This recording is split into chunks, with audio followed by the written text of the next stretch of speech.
Chapter 16. The Wisdom. Perrin led the way into the depths of the inn. Rand was so intent on what he intended to say to Nynaeve that he did not see Min until she seized his arm and pulled him to one side. The others kept on a few steps down the hall before realizing he had stopped. Then they halted too, half impatient to go on, half reluctant to do so. "We don't have time for that, boy," Tom said gruffly. Min gave the white-haired gleeman a sharp look. "Go juggle something," she snapped, drawing Rand further away from the others. "I really don't have time," Rand told her. "Certainly not for any more fool talk about escaping and the like." He tried to get his arm loose, but every time he pulled free, she grabbed it again. "And I don't have time for your foolishness either. Will you be still?" She gave the others a quick look, then moved closer, lowering her voice. "A woman arrived a little while ago, shorter than I, young, with dark eyes and dark hair in a braid down to her waist. She's part of it, right along with the rest of you." For a minute, Rand just stared at her. Nynaeve? How can she be involved? Light, how can I be involved? "That's impossible." "You know her," Min whispered. "Yes, and she can't be mixed in whatever it is you—" "The sparks, Rand? She met Mistress Alice coming in, and there were sparks with just the two of them. Yesterday I couldn't see sparks without at least 3 or 4 of you together, but today it's all sharper and more furious." She looked at Rand's friends, waiting impatiently, and shivered before turning back to him. "It's almost a wonder the inn doesn't catch fire. You're all in more danger today than yesterday, since she came." Rand glanced at his friends. Tom, his brows drawn down in a bushy V, was leaning forward on the point of taking some action to hurry him along. "She won't do anything to hurt us," he told Min. "I have to go now." He succeeded in getting his arm back this time. Ignoring her squawk, he joined the others, and they started off again down the corridor. Rand looked back once. Min shook her fist at him and stamped her foot. "What did she have to say?" Matt asked. "Nynaeve is part of it," Rand said without thinking, then shot Matt a hard look that caught him with his mouth open. Then understanding slowly spread across Matt's face. "Part of what?" Tom said softly. "Does that girl know something?" While Rand was still trying to gather in his head what to say, Matt spoke up. "Of course she's part of it," he said grumpily. "Part of the same bad luck we've been having since winter night. Maybe having the wisdom show up is no great affair to you, but I'd as soon have the White Cloaks here myself." "She saw Nynaeve arrive," Rand said. "Saw her talking to Mistress Alice, and thought she might have something to do with us." Tom gave him a sidelong look and ruffled his mustaches with a snort, but the others seemed to accept Rand's explanation. He did not like keeping secrets from his friends, but Min's secret could be as dangerous for her as any of theirs was for them. Perrin stopped suddenly in front of a door, and despite his size, he seemed oddly hesitant. He drew a deep breath, looked at his companions, took another breath, then slowly opened the door and went in. One by one, the rest of them followed. Rand was the last, and he closed the door behind him with the utmost reluctance. It was the room where they had eaten the night before. A blaze crackled on the hearth, and a polished silver tray sat in the middle of the table holding a gleaming silver pitcher and cups. Moiraine and Nynaeve sat at opposite ends of the table, neither taking her eyes from the other. All the other chairs were empty. Moraine's hands rested on the table, as still as her face. Nynaeve's braid was thrown over her shoulder, the end gripped in one fist. She kept giving it little tugs, the way she did when she was being even more stubborn than usual with the village council. Perrin was right. Despite the fire, it seemed freezing cold, and all coming from the 2 women at the table. Lan was leaning against the mantel, staring into the flames and rubbing his hands for warmth. Egwene, her back flat against the wall, had her cloak on with the hood pulled up. Tom, Matt, and Perrin stopped uncertainly in front of the door. Shrugging uncomfortably, Rand walked to the table. Sometimes you have to grab the wolf by the ears, he reminded himself. But he remembered another old saying, too. When you have a wolf by the ears, it's as hard to let go as to hold on. He felt Moraine's eyes on him, and Nynaeve's, and his face became hot, but he sat down anyway, halfway between the two. For a minute the room was as still as a carving. Then Egwene and Perrin, and finally Mat, made their reluctant way to the table and took seats. Toward the middle, with Rand.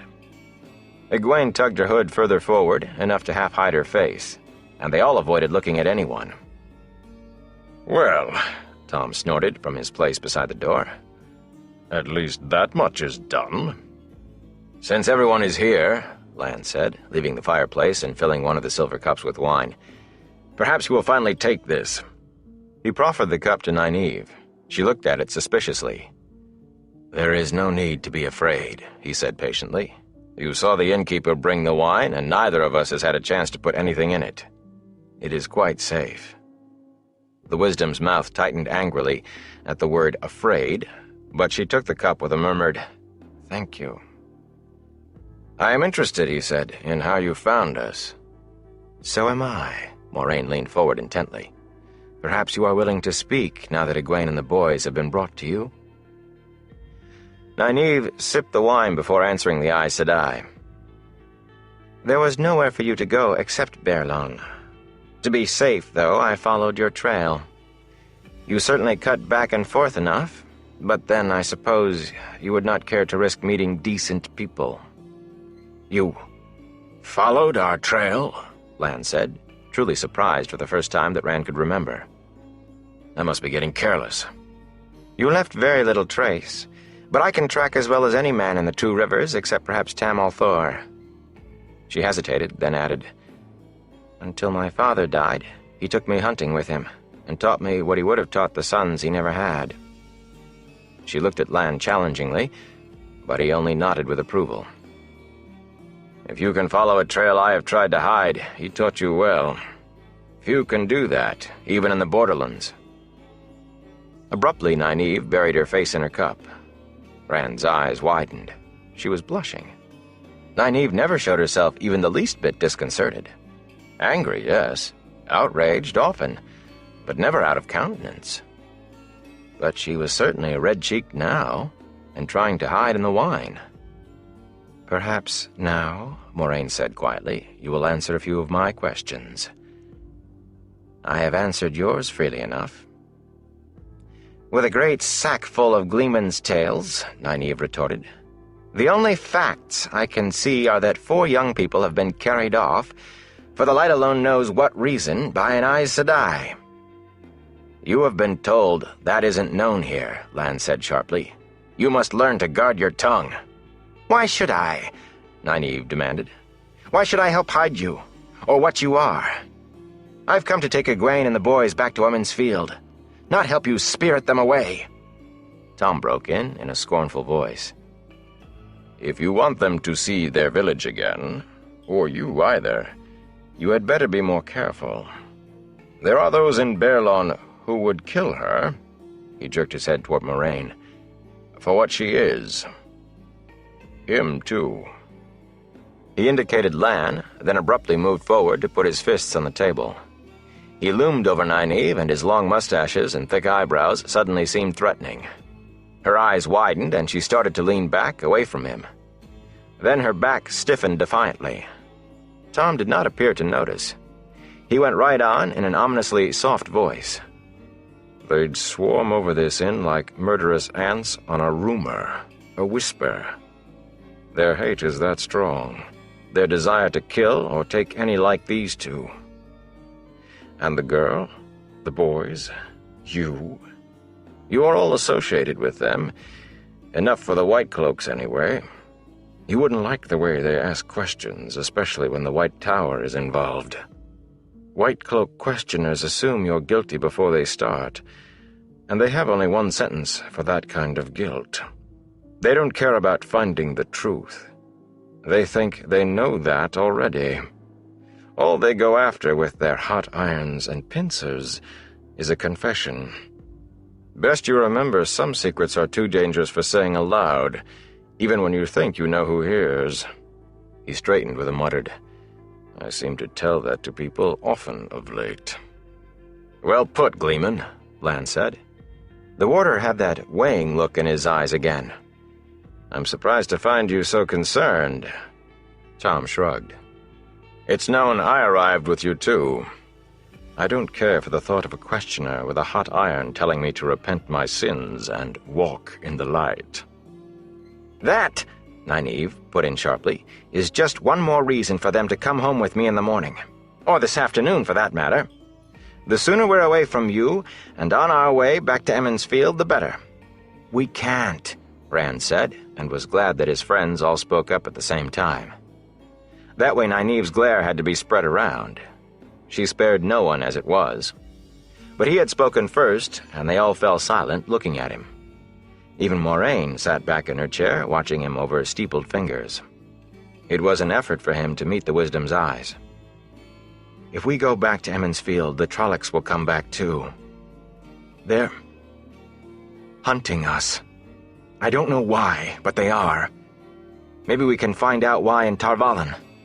Maybe we can find out how to stop it. It's the only way." Nynaeve threw up her hands. "You sound just like Tam. He had himself carried to the village meeting and tried to convince everybody. He'd already tried with the village council. The Light knows how your Mistress Alice," she invested the name with a wagon load of scorn, "managed to make him believe. He has a mite of sense usually, more than most men. In any case, the council is a pack of fools most of the time, but not foolish enough for that, and neither was anyone else. They agreed you had to be found. Then Tam wanted to be the one to come after you, and him not able to stand by himself. Foolishness must run in your family." Matt cleared his throat, then mumbled, "What about my da? What did he say?" "He's afraid you'll try your tricks with Outlanders and get your head thumped. He seemed more afraid of that than of Mistress Alice here, but then he was never much brighter than you." Matt seemed unsure how to take what she had said, or how to reply, or even whether to reply. "I expect," Perrin began hesitantly. I suppose Master Luhan was not too pleased about my leaving either." "Did you expect him to be?" Nynaeve shook her head disgustedly and looked at Egwene. "Maybe I should not be surprised at this hair-brained idiocy from you three, but I thought others had more judgment." Egwene sat back, so she was shielded by Perrin. "I left a note," she said faintly. She tugged at the hood of her cloak as if she was afraid her unbound hair showed. "I explained everything." Nynaeve's face darkened. Rand sighed. The Wisdom was on the point of one of her tongue lashings, and it looked as if it might be a first-rate one. If she took a position in the heat of anger, if she said she intended to see them back in Emond's Field no matter what anybody said, for instance, she would be nearly impossible to budge. He opened his mouth. "A note!" Nynaeve began, just as Moiraine said, "You and I must still talk, Wisdom." If Rand could have stopped himself, he would have, but the words poured out as if it were a floodgate he had opened instead of his mouth. "All this is very well, but it doesn't change anything. We can't go back. We have to go on." He spoke more slowly toward the end, and his voice sank, so he finished in a whisper, with the Wisdom and the Aes Sedai both looking at him. It was the sort of look he received if he came on women talking women's circle business, the sort that said he had stepped in where he did not belong. He sat back, wishing he was somewhere else. "Wisdom," Moiraine said, "you must believe that they are safer with me than they would be back in the Two Rivers." "Safer?" Nynaeve tossed her head dismissively. "You are the one who brought them here, where the White Cloaks are.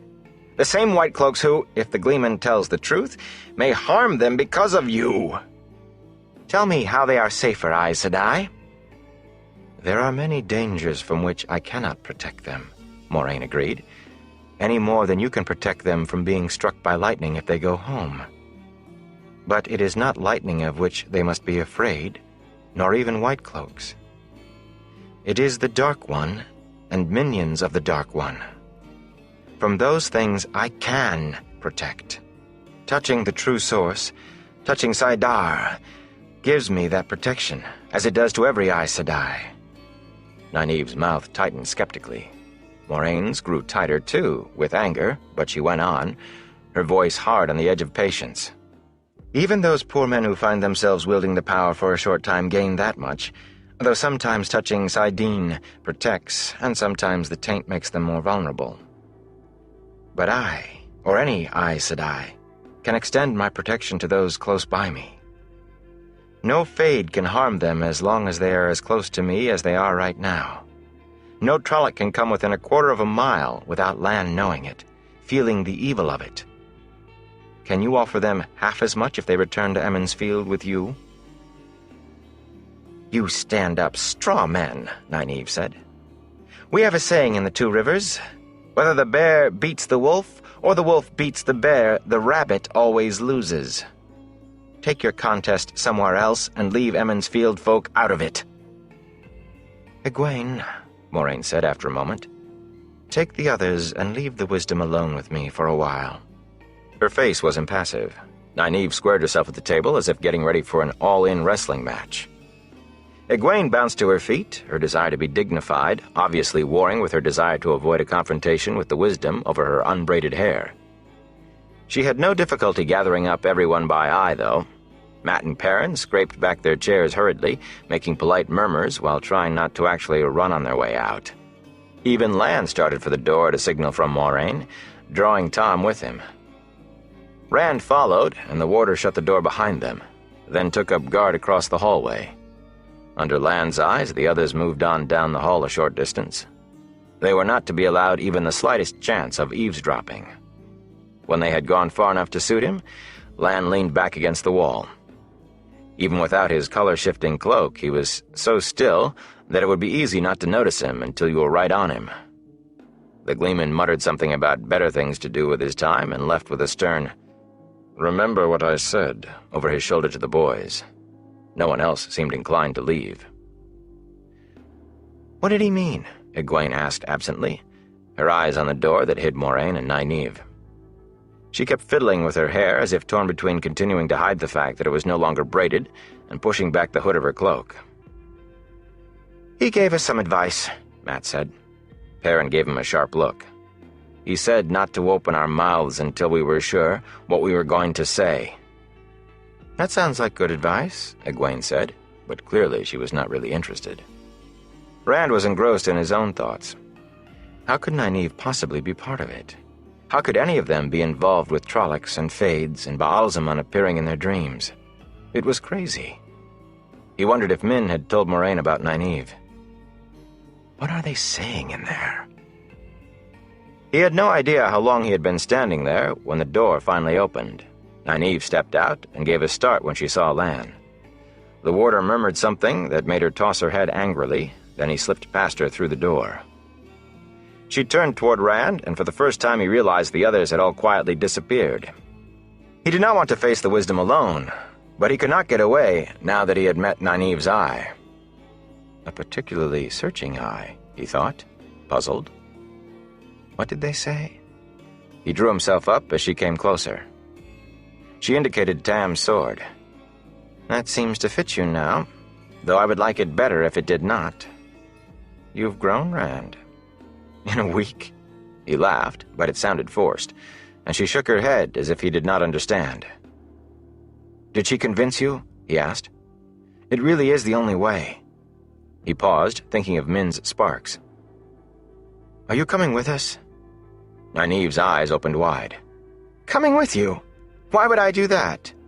Mavra Malin came up from Devon Ride to see to things till I return, but she'll be wanting to get back as soon as she can.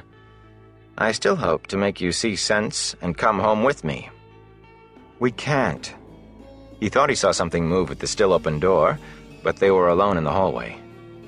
"You told me that, and she did too," Nynaeve frowned. "If she wasn't mixed up in it. Aes Sedai are not to be trusted, Rand."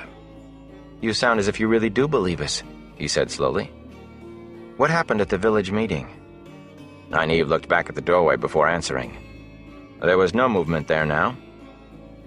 "It was a shambles, but there is no need for her to know we can't handle our affairs any better than that. And I believe only one thing. You are all in danger as long as you are with her." "Something happened," he insisted. "Why do you want us to go back if you think there's even a chance we are right? And why you at all? As soon send the mayor himself as the wisdom." "You have grown." She smiled, and for a moment her amusement had him shifting his feet. I can think of a time when you would not have questioned where I chose to go or what I chose to do, wherever and whatever it was. A time just a week ago." He cleared his throat and pressed on stubbornly. "It doesn't make sense. Why are you really here?" She half glanced at the still empty doorway, then took his arm. "Let's walk while we talk." He let himself be led away, and when they were far enough from the door not to be overheard, she began again. "As I said, the meeting was a shambles. Everybody agreed someone had to be sent after you, but the village split into two groups. One wanted you rescued, though there was considerable argument over how that was to be done, considering that you were with the likes of her." He was glad she was remembering to watch what she said. "The others believed Tam?" he said. "Not exactly, but they thought you shouldn't be among strangers either, especially not with someone like her. Either way, though, almost every man wanted to be one of the party. Tam and Bran Alvir, with the scales of office around his neck, and Harald Luhan, till Alsbet made him sit down. Even Sen Bui. The light saved me from men who think with the hair on their chests. Though I don't know as there are any other kind." She gave a hearty sniff and looked up at him, an accusing glance. "At any rate, I could see it would be another day, perhaps more, before they came to any decision. Somehow I was sure we did not dare wait that long. So I called the women's circle together and told them what had to be done. I cannot say they liked it, but they saw the right of it. And that is why I am here. Because the men around Emond's Field are stubborn woolheads. They're probably still arguing about who to send, though I left word I would take care of it." Nynaeve's story explained her presence, but it did nothing to reassure him. She was still determined to bring them back with her. "What did she say to you in there?" he asked. Moiraine would surely have covered every argument, but if there was one she had missed, he would make it. "More of the same," Nynaeve replied. "And she wanted to know about you boys, to see if she could reason out why you have attracted the kind of attention you have. She said." She paused, watching him out of the corner of her eye. "She tried to disguise it, but most of all she wanted to know if any of you was born outside the two rivers." His face was suddenly as taut as a drumhead. He managed a hoarse chuckle. "She does think of some odd things. I hope you assured her we're all Emond's Field born." "Of course," she replied.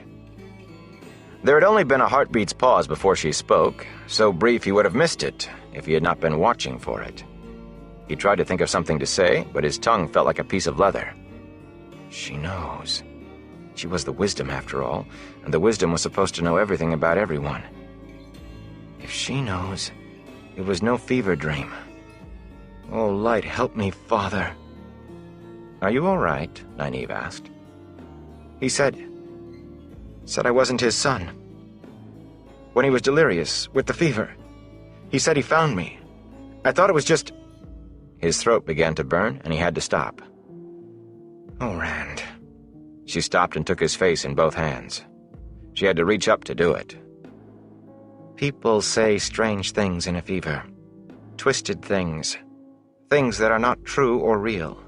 Listen to me. Tam Thor ran away seeking adventure when he was a boy no older than you. I can just remember when he came back to Emond's Field, a grown man with a red-haired outlander wife and a babe in swaddling clothes. I remember Carial Thor cradling that child in her arms with as much love given and delight taken as I have ever seen from any woman with a babe. Her child, Rand. You. Now you straighten up and stop this foolishness." "Of course," he said. "I was born outside the two rivers." "Of course. Maybe Tam had been having a fever dream, and maybe he had found a baby after a battle." "Why didn't you tell her?" "It is none of any outlander's business." "Were any of the others born outside?" As soon as the question was out, he shook his head. "No, don't answer. It's none of my business either." But it would have been nice to know if Moiraine had some special interest in him over and above what she had in the whole lot of them. Would it? No, it isn't your business, Nynaeve agreed. It might not mean anything. She could just be searching blindly for a reason, any reason why those things are after you. After all of you. Rand managed to grin. Then you believe they're chasing us? Nynaeve shook her head wryly. You've certainly learned how to twist words since you met her. What are you going to do? He asked. She studied him. He met her eyes steadily.